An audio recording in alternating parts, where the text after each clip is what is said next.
Hello, beautiful soul, and thank you for joining me for this celebration of the goddess Kushmanda. If you are joining me during the celebration of Navratri, a blessed and beautiful fourth day of Navratri to you.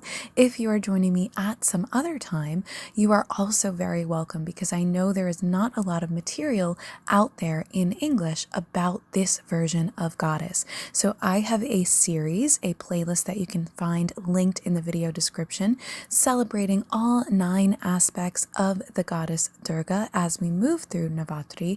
But today is all about the goddess Kushmanda, who you can work with at any time. We're going to be telling her story, how she is part of one of the world's oldest creation stories, or mythos, as some people like to say. And I have also created this energy artwork here.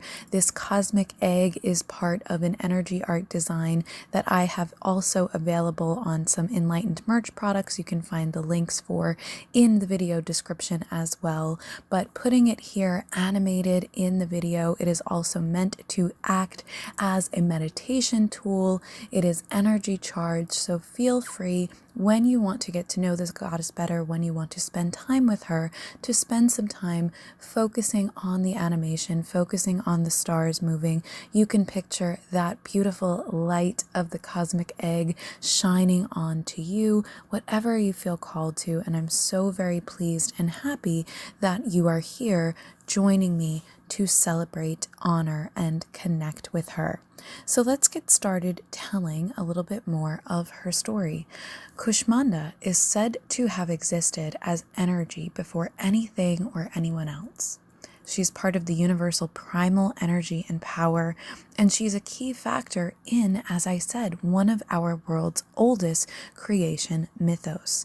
It's written that before creation, when the worlds were dark, Kushmanda existed as the cosmic egg, as the seed of creation.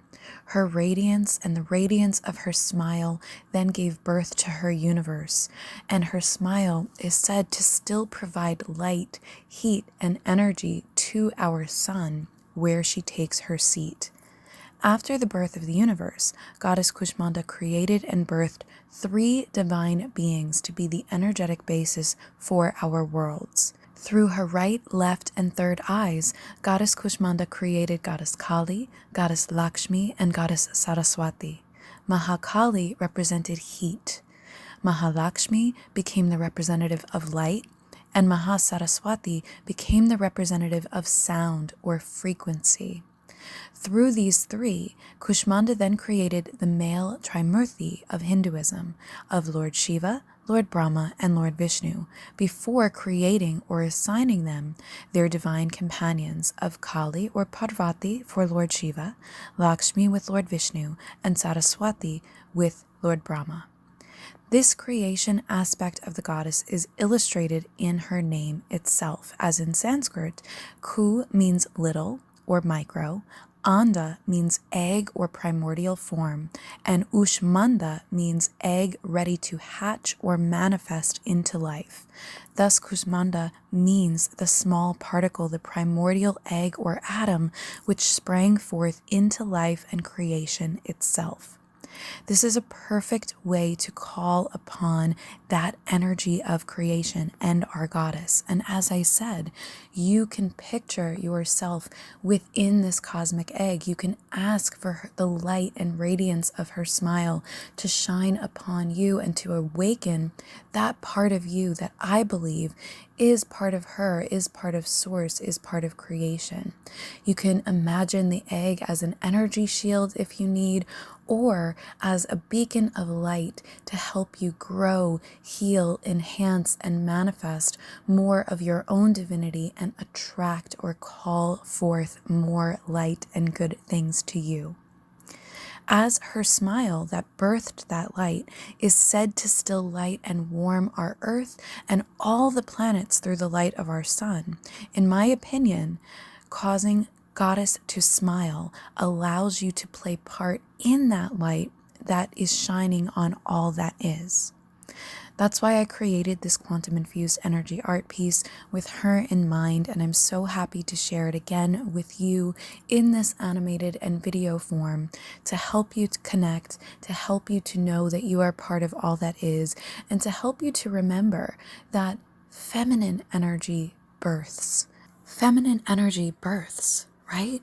And I think because we have been in the patriarchy world of religion and society for the past 5,000 years or so, sometimes we forget that. Sometimes we forget that that's a natural part of the universe. And while I am someone who works with many masculine forms of God as well, and many masculine oriented creation myths and stories and points of origin, I really love this depiction of Kushmanda and her birthing our universe.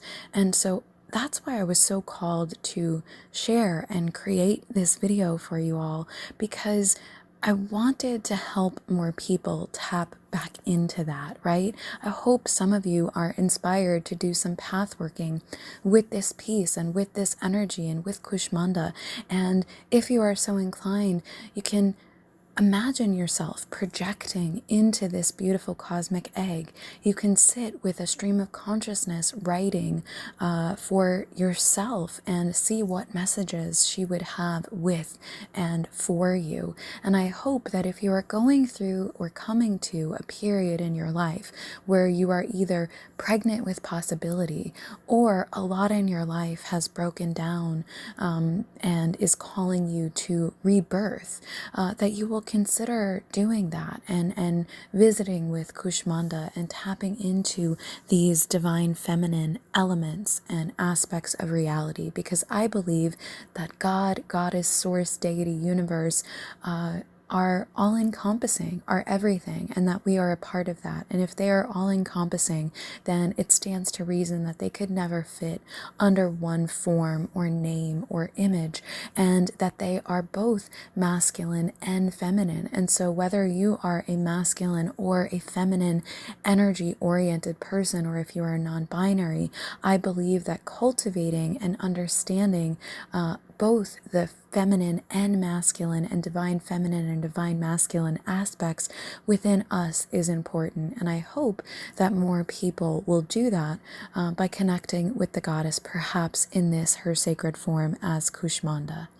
Now, even though Kushmanda is most often depicted as formless, I have also included here on top of my energy art a form of her in a more human-oriented depiction.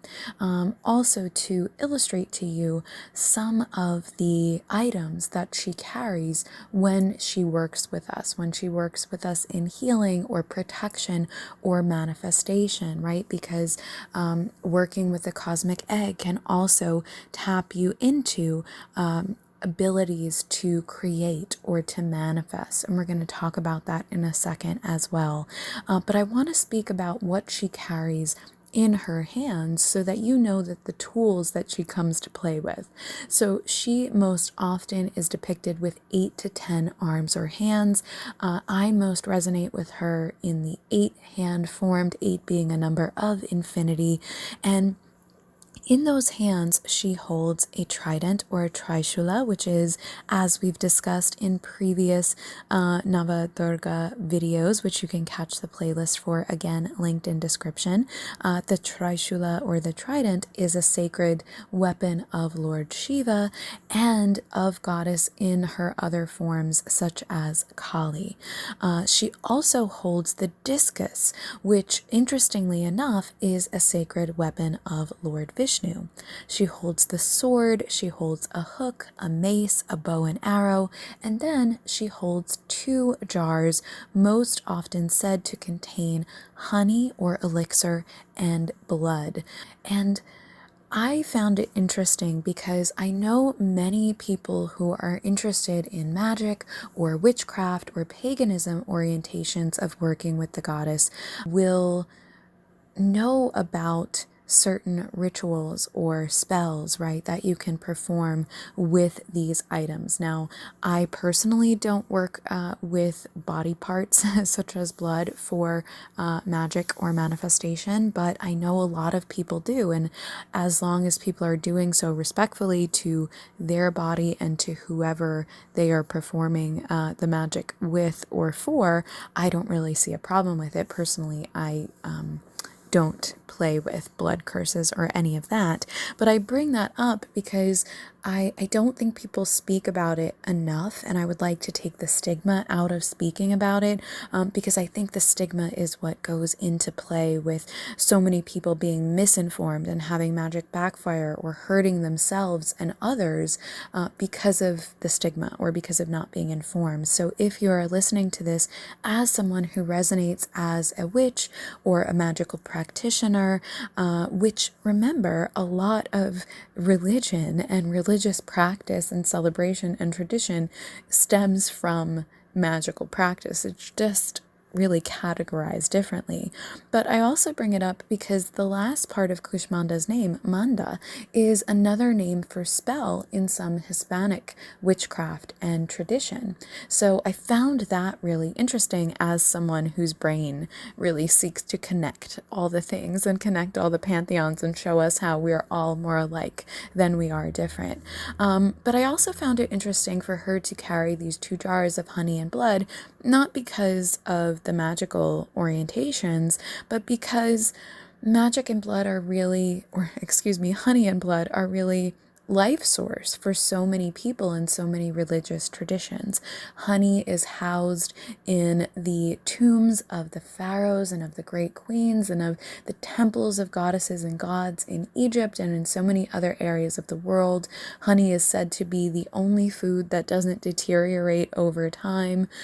So it really is sacred. It is a part of life force. And of course, Kushmanda was an origin point for so much of life birthing. Her light still shines and still keeps the planets going. And another thing that keeps our planet going, quite frankly, is the bees and the creators of honey. So I found that significant. Also the fact that I believe we create more with love and with light than we do with other means. And while the shadow is important, and we'll get more into talking about the shadow when we work with Goddess in one of her other forms as Mahakali on day 7 of Navratri, I believe that most of creation does stem from light. And if you look at other creation mythos from many areas in the world, you will see that creation either starts with light or sound. And of course, here, as we just said, in Kushmanda's story, we have both light and sound being honored.